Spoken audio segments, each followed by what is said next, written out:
Hello, my name is Jim, and we're going to be talking about this nifty little table that Swag makes for portable bandsaws today on Kilimanjaro. These little portable bandsaws are super useful. Use it all the time. I did a review of it last week.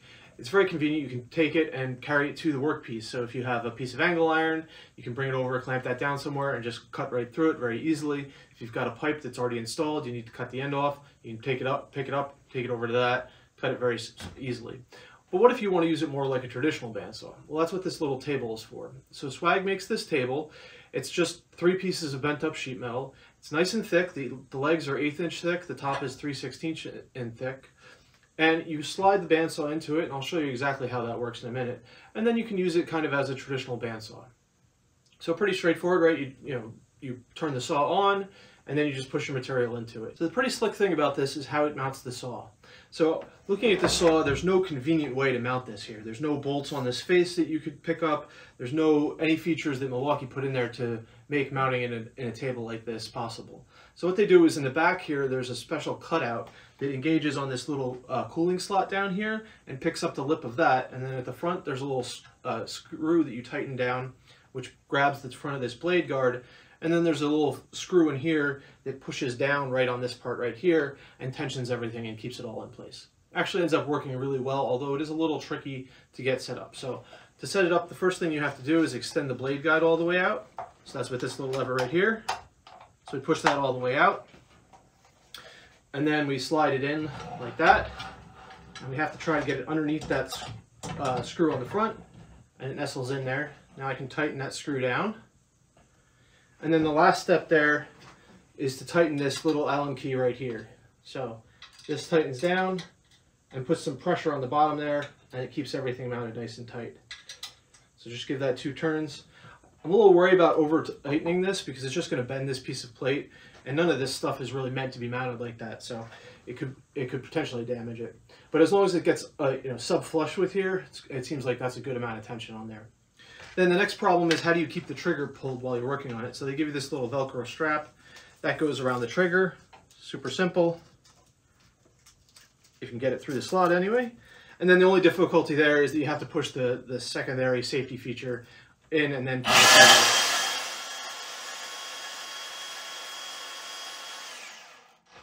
So very easy to use. And if you want to turn it off, you can either undo the Velcro strap or you can pull the battery out to turn it off. Super simple, works really well. I've got you in the over-the-shoulder cam now so I can make a couple test cuts. So one thing is, it's very important that this is clamped down. I've got one clamp over here. You can also use some screws to hold it down. I've got another clamp in the far corner in the back there. So that holds it in place. Otherwise, as you're pushing it through, the whole thing can just slide, which can be very frustrating and is probably not the safest thing in the world. So I'm going to just cut this little piece of steel sheet metal. I think it's about 1/16 of an inch thick. What I'm cutting isn't really important. That's really a function of the saw. I just wanted you to see how well it cuts and everything. So let's turn the saw on and make a test cut here.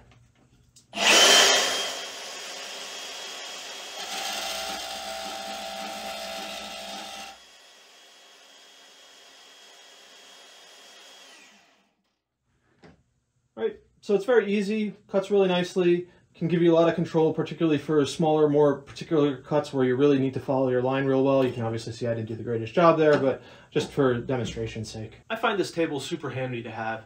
If you're using your bandsaw just to cut pipe all day, probably not necessary, but for the kind of random things that I'm doing all the time with it, it's very handy to be able to bring the workpiece to the work and be able to very carefully follow my line to make sure I'm getting a good cut with it. Very handy to have. Now I will say I do have a couple of critiques of it. They want $150 for it. It's not that big a deal for the nice pieces of thick steel that they give you. I will say though, you should skip the powder coating. So they charge $40 extra if you want this powder coated, but it's first off probably unnecessary. Second off, what happens with the powder coat is that the hot chips from the saw seem to get embedded in the powder coat, and then now I've got some chips that I can feel as I rub on here. It's not particularly pleasant, and also the powder coat, as you can see here, starts to wear off pretty quickly. So definitely skip the powder coating. It's just not necessary, and it's going to actually make the table a little bit worse. It's a little bit fiddly to get the saw in there, but I'm going to give them credit because looking at that saw, I couldn't figure out how they could possibly work it, and they've come up with a scheme that makes it nice and solidly mounted in there. The other thing I'll say is they didn't deburr anything, so these plates, I think they're all laser cut. They've got a little bit of a burr on the back of them. It's not anything you're going to cut your hand on or anything, but it's kind of unpleasant to grab and use. Would have been nice if they had spent 3 seconds just to deburr everything. I ended up doing it myself, not a big deal, but just a little detail that I wish they had done.